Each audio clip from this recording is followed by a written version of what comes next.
I am an absolute genius. If anyone didn't know. Is that English? All right, mate. What on about? I'm talking about my invention. Your special blinds. To stop the sun from coming in. Yeah. Your orb's back as well, by the way. Is it? Where is it? I can't see. It's not visible for me. To the right of your face. That way. No. Is it there? No. Not so you like, mate. There's a speck on my computer that no one can see. Right. Anyhow. Hello. I'm feeling a bit weary. Sam's been a bit weird. And it's Tuesday. Podcast day. Best day of the week. Everything's as usual then. Everything's as usual. Well, no, it's not. Everything's not as usual because just cleaning my glasses whilst I make this announcement. It's a biggie. You asked, and we took a long time to deliver. But we're ready. We're ready to bring you some brand spanking new stuff. Yeah. So we thank you for your patience, and we are very excited. And well, you're going to love it. There's a few things coming up. What should we start with? Present and sober in your pocket. Bonus special podcast. That's going to be cool. Yeah. So a bunch of you were saying like, oh, like I've got too much to do. I've got, belong to different, different programs, different memberships, got loads of stuff going on. I'm doing this at the minute. I'm in a group program and I haven't done any homework for about 5 weeks. So I'm feeling the guilt of that. But folks are still keen for more of the podcast. Yeah. And want something else extra bonus to listen to. So we are going to create that. We're going to offer you an additional episode of the podcast every single week. And it might be a little bit shorter, but it's going to be jam-packed with value, and it's going to be somewhat personalized, which is very much. It's going to be driven by you guys. So basically, you're going to be able to ask a question, and we will answer it directly. And then over time, that will build up. So you'll have basically a bunch of answers to questions from us, which, if you're on the train or if you're on the bus or whatever, I don't know what only things that are occurring to me right now that you could possibly be on public transport. You could be walking through the park, but you'll basically have something to listen to. Could be in the bath. Of us. You could be in the bath. Yeah, why not? Where better to listen to podcasts than in the bath? Yeah, doing your self-care stuff. So that's pretty cool. So that's coming. And your questions can be anything, right? So it doesn't matter what the question is.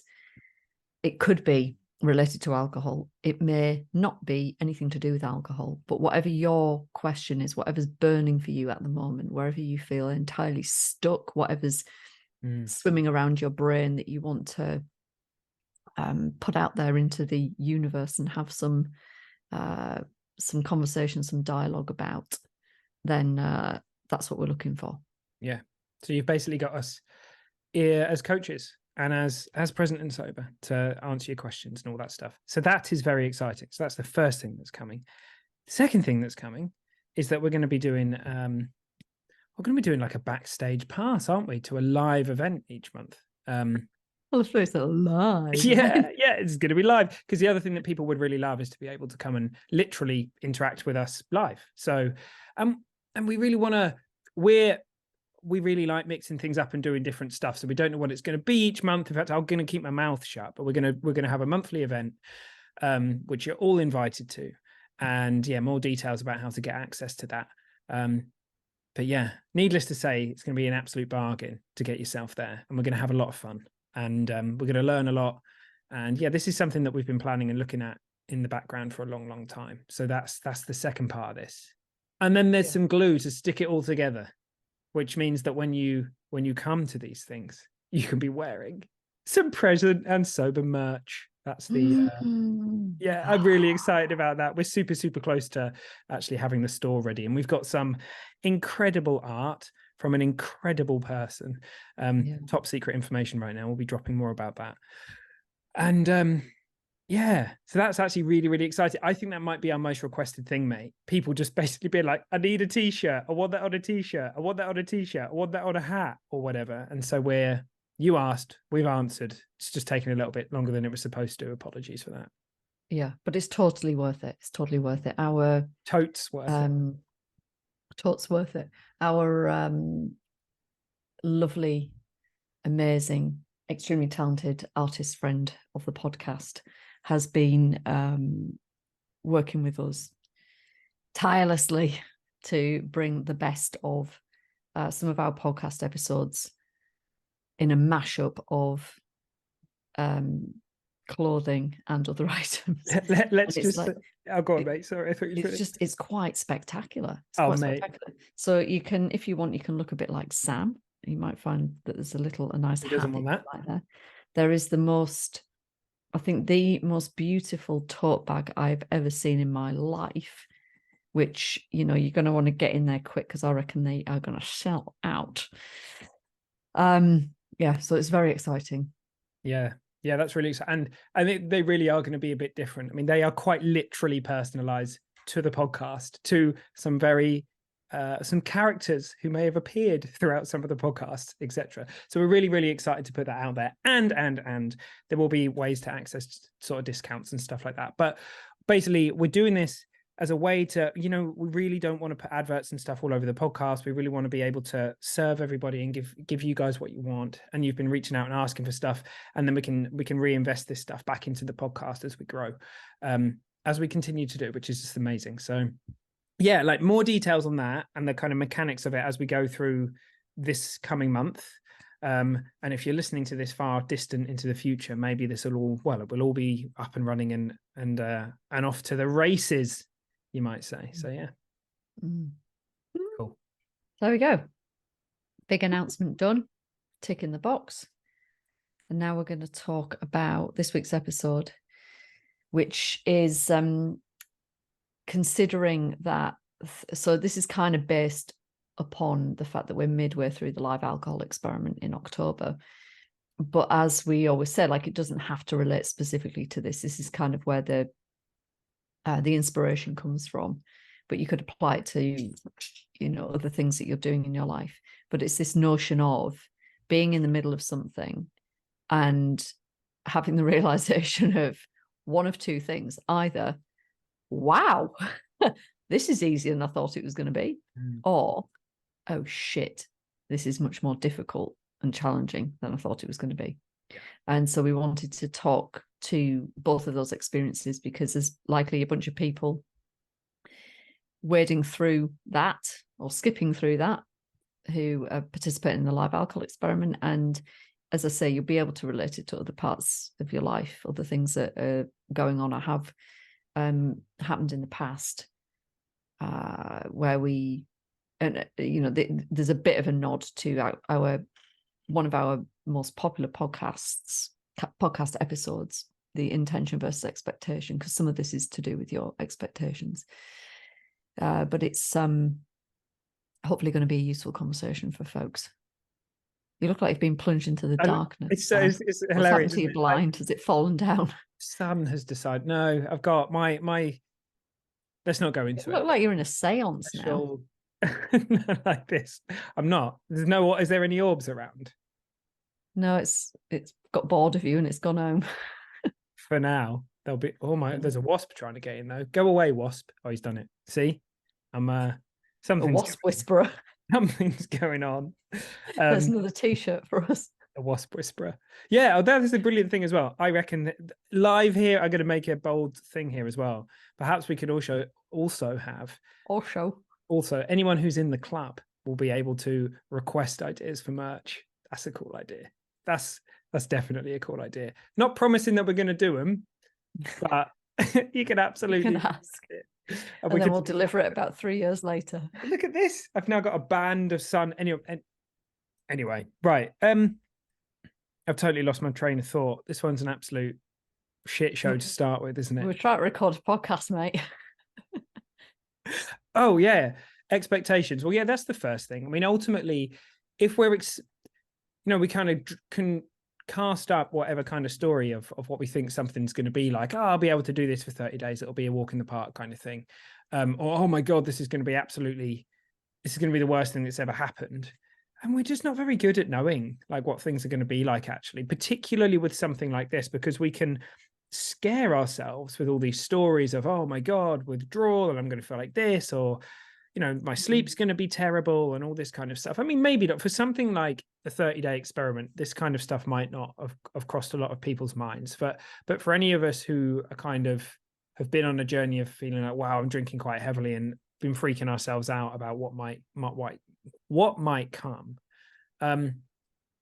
Yeah, it can be really surprising. So to the best that you can, just drop any of your expectations of like whether it's going to be hard, whether it's going to be easy. Just see how it is. Like I can remember someone I was working with way back now who basically reached out to me and said, I know this is going to be a living hell, Sam. I know the first 2 weeks are going to be hell. I've been researching about dopamine and how it works with the system, and was basically in fight or flight and in a state of panic because of what was going on in his head. And I kind of just said, look, dude, let's just see. I don't know what, I couldn't tell you exactly what we did, but we spent some time together and we kind of just took some of the pressure off of it and just said, look, let's go into this with an experimental mindset. And I can remember, I'll never forget it, him emailing me a few days later, just saying like, I have not had a single craving. I cannot believe that this is the experience that I'm having. Now, yeah, of course there was an ebb and a flow to his experience, but we innocently set ourselves up for all sorts by just scare ourselves with expectations either way. So that's worth noting up front. I think that's worth knowing. For sure. When I did the I'm going to talk like, you know, when I did the old alcohol experiment many years ago, back when I was a child. No, I wasn't a child. That would be really weird. Back in the day, a few years ago, when I did the alcohol experiment, the whole thing was entirely new to me. The concept of taking a break was like, I think I'd kind of toyed with the idea of dry January, but I hadn't allowed myself to think about what it might be like, because my only barometer was whenever I'd try to moderate, it felt shit. It was shit to not drink. And so I'd never really had much draw to things like Sober October or Dry January. And just ahead of me discovering this Naked Mind and then signing up for the live alcohol experiment, I'd kind of made this decision, not outwardly, but inwardly, that I was going to do Dry January. And some of that might have been to prove that I don't have a problem kind of mentality. And the discovery of this Naked Mind blew the doors off everything, because all of a sudden I had, like, my biggest belief about alcohol was dispelled. Like it was so weird. And when I got the invitation for the live alcohol experiment, after I got past the investing in myself barrier, which all seemed a bit silly after the event, but it was like my automatic reaction was, what, spend $47 on myself? Why would I do that? Like, I can't do that. And then kind of like shook my head like, hang on a minute. And I had like no idea what this thing was. And there was a part of me that was like, is this some kind of like cult? And I hear that quite often, usually from UK folks, like, is this some kind of a weird cult? But there's part of me like didn't give a shit, right? Because it was like, you're like, if it is, let me in. Yeah, I'm in. It just seemed really cool. And it was kind of funny, because when I discovered this Naked Mind, obviously the face was and is Annie Grace. And then when I started consuming the videos for the live alcohol experiment, the pre-work videos, this chap with a beard turns up, and I'm like, who the fuck is this guy? This is definitely a scam, because there's now a guy with a massive beard who, of course, we now know as Mr. Scott Pinyard. And if there was ever going to be someone who could lead a cult, though, yeah, it would be him. It'd be a beardy cult. But it's just like so interesting how like the thought process that goes on, and like the way that your mind kind of tries to knock you off center.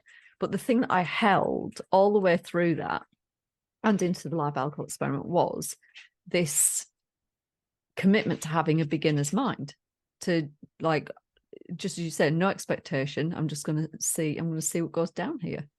I was entirely curious and interested.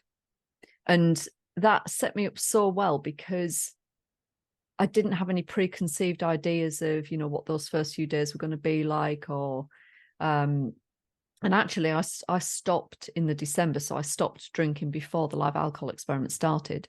And so that was a really interesting thing, because then what it meant was that on days 1, 2, 3, 4, and 5, where folks were going, oh God, like, you know, day 1's the hardest, day 2's the hardest, day 3's the hardest. I was like, well, I'm past all of that. And actually I don't, like, I had no story about it. It was just pure discovery. Yeah, I think that's a really worth putting a massive sticker on that. Day X is the worst thing, actually. I don't know if I'm going to ruffle some feathers by saying this, but I think, you know, note of caution on that one, because there's no doubt that there is correlation between, you know, sort of discomfort in the body and alcohol leaving the body, withdrawal symptoms, you know. And when I say withdrawal, let's clear that up a minute, because in most people, their idea of withdrawal is the kind of thing that you need to go into a medically assisted detox with. No. I want to just draw this back to the actual basics of what withdrawal are. Your body trying to find balance after a drug leaving it. So withdrawing from a cigarette after smoking it. Like, so when you wake up in the morning, we have a word which is hangover. It's effectively like a euphemism, or just something that we use to kind of, I said that really like Essex, didn't I? A euphemism. That word doesn't seem like a real word anymore. I hope I've just said that right. Just, you know, when you say something and it just loses all sense of meaning. I was looking at a word the other day and that happened to me. I can't remember what it was. Anyway, moving on. Basically, it's withdrawal. It's your body. This is why no matter how much you hydrate, right, you will feel better, but you never get yourself fully back to where you want to be, because it's lack of sleep, it's detoxification process, all these mechanisms going on in your body. Now, that said, alcohol leaving the system, etc., or withdrawing from something ain't enough to give someone a miserable time or whatever. Like, it's possible to be withdrawing from something and feel not good, and to be feeling joy, because you know that you're, you know, ridding yourself of something that you don't want anymore, or the story that we have about it is more powerful than the physiology and the neurology of this thing, right?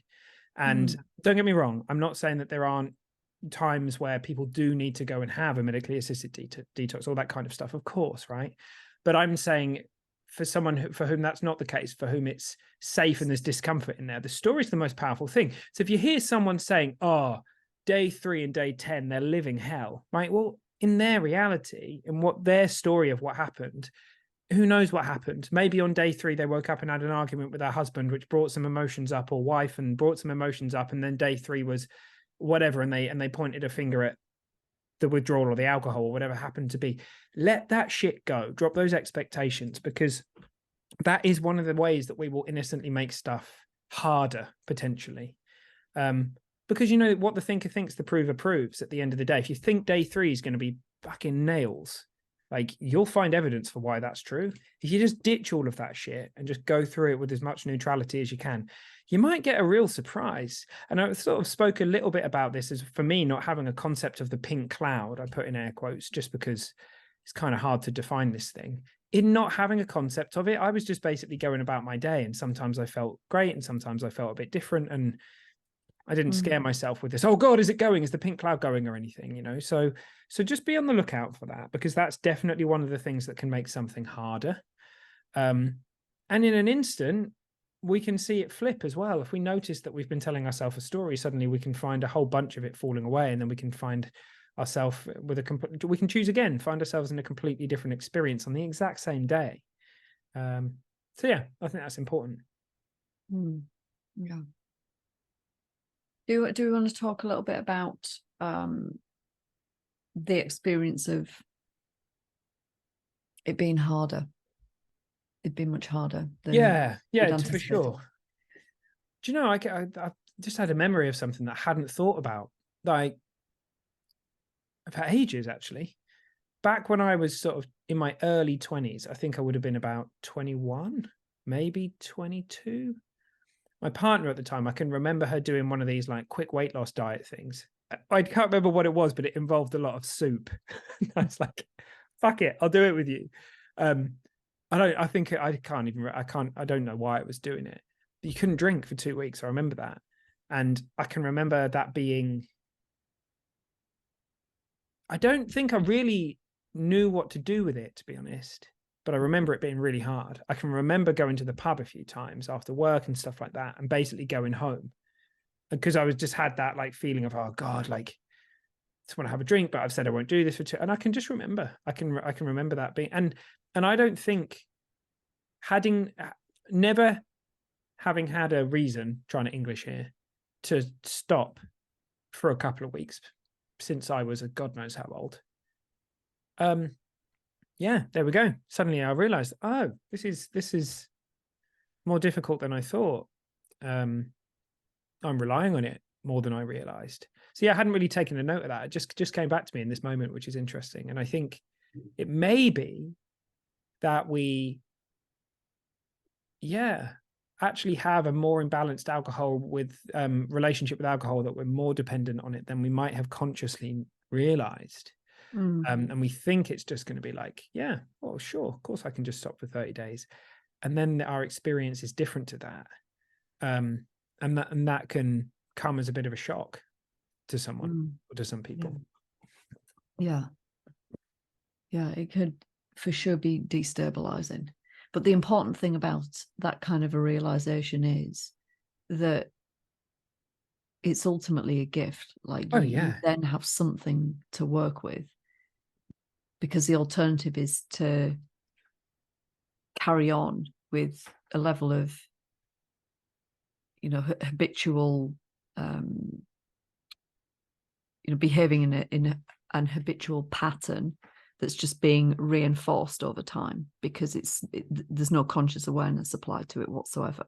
It's just, this is my pattern, and I keep, whether it's drinking for relaxation or to ease social anxiety or whatever it is. So whilst it's typically painful to realize, oh, there's something kind of stickier here, again, the thing that's important isn't what's happening necessarily, it's how you approach what's happening. It's how you place your attention, what you choose in that moment. That's a very important point to make, because there's an infinite amount of places where someone could go, the story they generate in that moment. One of them could be fuck, I've got a drinking problem, blah, blah, blah, and then it's like goes off into this big thing. Now for someone else, this is whatever occurs to you in the moment, even if you're someone for whom you've got no intention of stopping, right? You've got no intention of stopping. If your goal is to reduce the harm and drink less and all that kind of stuff, fucking great news that you've seen this now. Amazing news that you've seen this now, because as much as it's not something that me or Ellie would personally kind of recommend, the kind of moderation thing or anything, for those people who do want to go into kind of any kind of mindful drinking or something like that, and you've got to make your own decision. Like, we got no judgment on that. We don't give a shit. We're just being honest about our experience. Good you found it, because had you not seen that, it's possible that 10, 15 years later or 5 years later or whatever, you could have found yourself in a very different position and just sleepwalked into it. And like, that's to some extent, I sort of feel like that kind of happened to me. Like, I sort of sleepwalked into some pretty serious drinking habits that had they continued for another, I mean, I don't know. I think I'm kind of, I don't know. I have no idea where it would have gone, obviously. But yeah, that's a powerful thing to know. So whatever's happened, the judgment of this is terrible, this is bad, this is all that kind of stuff, it looks to me like, no, it is as it is. You're in an incredible place. If you're listening to this, or if you're in a group where you've got support, you're in an incredible place to be able to open up about that. You're not the only one, for sure. And interestingly, I've said this before, and there was a part of me that was a bit hesitant to say it, but I'll say it because it looks true to me. I think for all of us, once we make the decision to take 30 days away from booze, whether we know it or not, the thing that we're kind of saying or acknowledging is the relationship that I've had with alcohol until this point isn't working for me.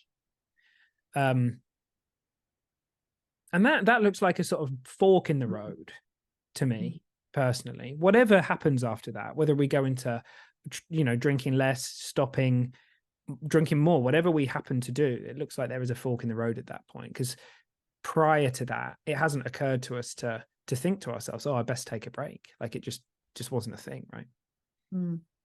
Yeah, I think I agree with that. And it's a special thing. It's like this a radical act of self-care ultimately, because people don't drink less over time. I don't know anybody in my life as a drinker that is drinking less than they were 5 years ago, 10 years ago. I don't know anybody like that. See, I do. I couldn't sit here in all honesty and say no, it's definitely not the general pattern. It doesn't look to me like that's the general pattern. And I have no idea of the internal workings of the people that I'm talking about or how long it might last for. But I do know people who have had real awakenings and have shifted things around, and do drink a lot less, and good for them. That looks, we're all on our own path and our own journey. Now, does it look like that's the common route? Absolutely not. And is it as simple as just kind of moderating? Absolutely not. It looks to me like there's some people have seen something very, very deep, and very often they've taken a prolonged time away. And even those people, when I know, because like there's a few of them in my life, they always have those nights where they go too far and wake up feeling shit, or have that weekend where they get blitzed and they're spending more money. It's like they are not benefiting from it, but they are at the front door. Their behavior has shifted. But to me, that doesn't, personally, I just wouldn't recommend that. It just doesn't look like the way for me. But you said earlier, like our intention with this podcast isn't to tell you how to run your life, right? Like you have to make your own decisions about what you include and what you choose not to include. I really love this idea of like you're the custodian of your entire being, your physical being, your spiritual being, the lot. And it's a precious thing. It's a precious thing, but there's also a lot of complicated stuff that gets in the way. And this is the stuff that ultimately we want to be stripping back, all of the limiting beliefs and the story that we've carried around for years, the conditioning. And then it's much easier to take care of ourselves. But I think for some people, certainly, like I had no idea when I first went through the alcohol experiment, I had no idea of what was what was really going on. We did that episode recently about what do we know this far down the road, 8 years sober and 4 years sober. And I think one of the biggest things we said was like, this isn't what you think it is. It's like it's not about stopping drinking. Yeah, you bet. And watch the energy in you. There's a time where if I'd have been listening to a podcast, like I had to, like that's me sharing that is just honest, right? That there are a few people around. Now, I am not in their world. So what I see, as I say, is that they drink too much from, however often they do that. They also are often still, they return to programs, like this Naked Mind stuff and things like that. So it's like, well, if it were so good, what's happening there? There's these stuff. And I know, but be on the watch for the energy in you, because a few years back, if I'd have heard something like that, I might have then been like, oh, right, well, maybe it's possible then. But actually, if you're in a position where you're looking for what other people say as to grab it and make it a part of that, I don't know. I don't know if that's the energy to be going about that. I think if the very few people who are drinking every now and again and all that kind of stuff, I don't know. I don't know how many of them are kind of having that energetic charge around trying to like, oh, well, listening to what other people, because it's got to come from you. You got to see what's right for you, right? It doesn't make it, there's 8 billion people out there having 8 billion different experiences. So you're going to have to align to what's right for you. You'll figure it out in the end. You'll figure it out in the end. There's nothing to be afraid of either way, I don't think. Like, I think some people really freak themselves out about making the wrong choice and stuff like that, but it's all learning at the end of the day. Yeah, it is. It is. And if, you know, if you feel that the energy that Sam's talking about, like if you feel that pull, that draw still, then, and there's some element of, you know, coveting, drinking alcohol, then all that's doing is pointing you towards something that's useful to know, something to explore. You know, I had so many beliefs about drinking and alcohol that over the years had never been questioned, not once. So they were just running the show. I like the way it makes me feel. I like the taste. Helps me to deal with stress. All of those things were entirely false. But until I'd looked at them freshly, and not just looked at them, I don't mean just like a cognitive exercise of what's really true. I mean a bodily, visceral experience of what's really true. What does this substance really do? Then, you know, it's like, well, I feel like I was just sleepwalking for most of my adult life.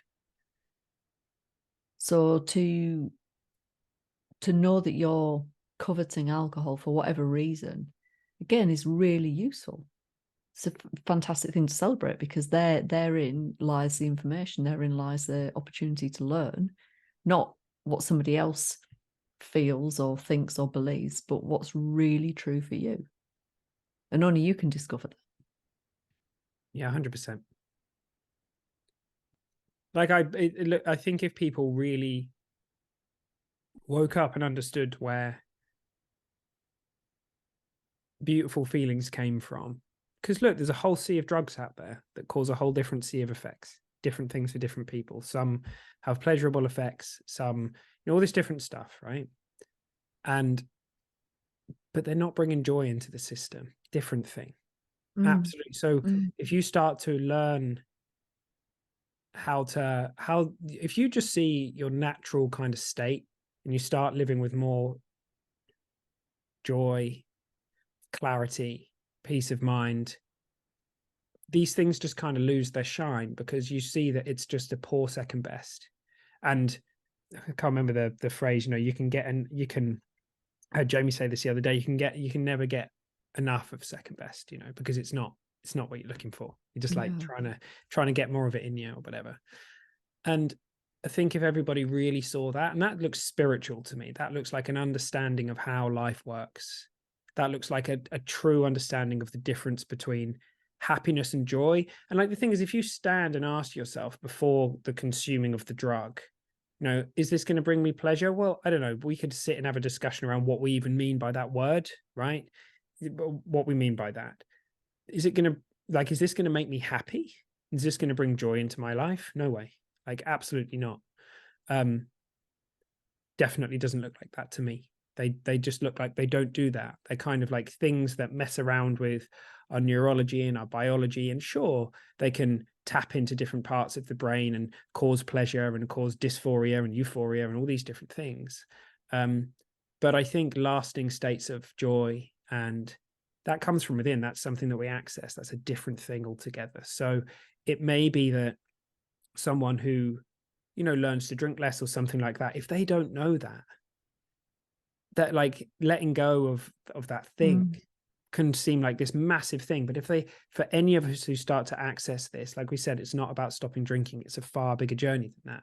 For anyone who starts to access the truth of where those feelings come from and live from them more and more and more, just naturally, these kinds of things that we used to do just fall away.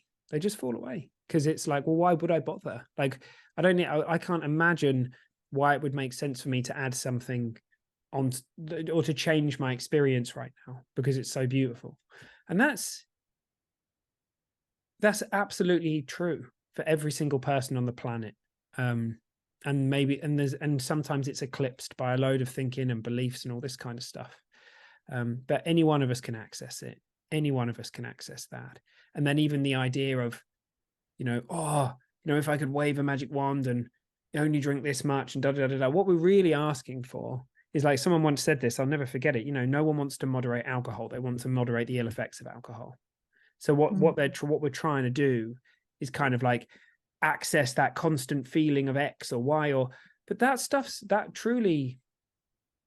available to you, but it comes from within, and it's a different journey. It's a different journey. It's not a journey of trying to like stabilize or curate your experience with drugs and alcohol. Been there, done that. Uppers, downers, lefters, righters, trying to like go this way, go that way. Oh, well, I'm feeling a bit this, so now I'll throw this in the mix, and I'm feeling that, so I'll throw that in the mix, and just tiring your whole system over time trying to play that game.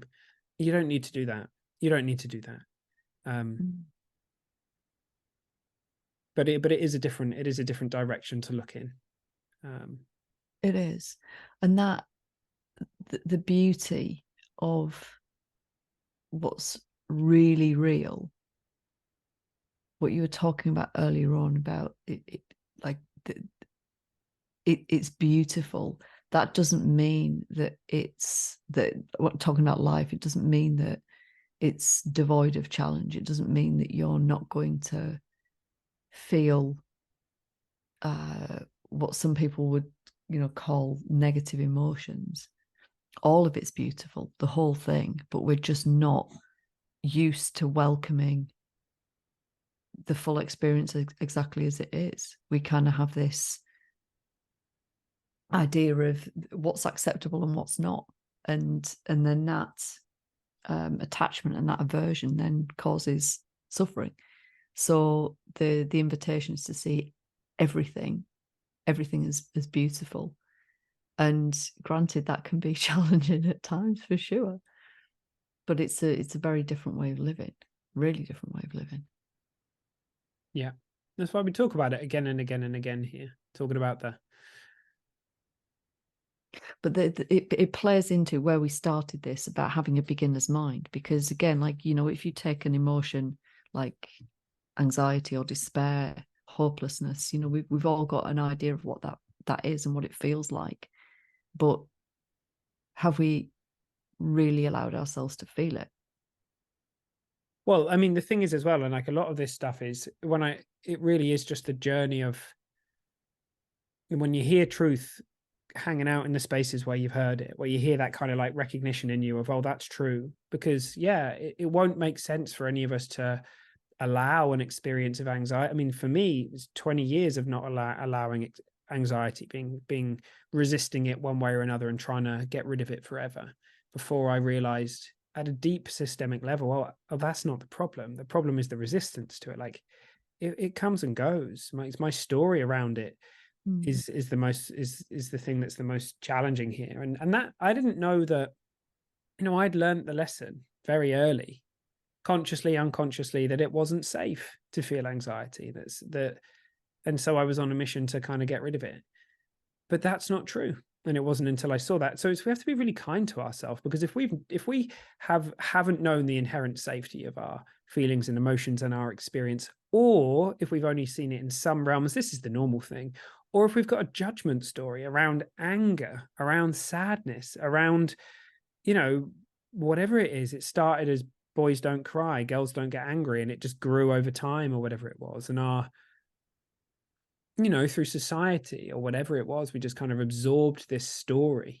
It's innocent. We've just been basically doing what makes sense to us. And so then when you hear truth, even if it's like, whoa, hang on a minute, I've never thought of it like that. That's why I think that's one of the reasons why people really enjoyed the podcast that we made about, positive and negative emotions, in air quotes, on purpose, to start bringing a big question mark to them both. What if there were just emotions? What if there weren't?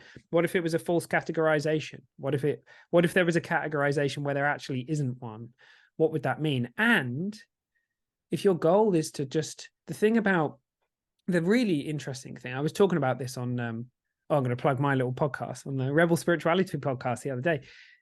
The thing about it is it's innocent, because the thing that naturally brings us back to clarity and joy and peace is being in alignment with the system and the truth of how it works, which is that everything's transient. Feelings come and go. They're self-resolving, as I've heard you say many times, mate. And we're innocently resisting them, thinking that that's the way to stop them. But the kindest and most beautiful way for us to return back to those feelings is to just allow things to move through the system. They just want to be felt. They just want to find their way through.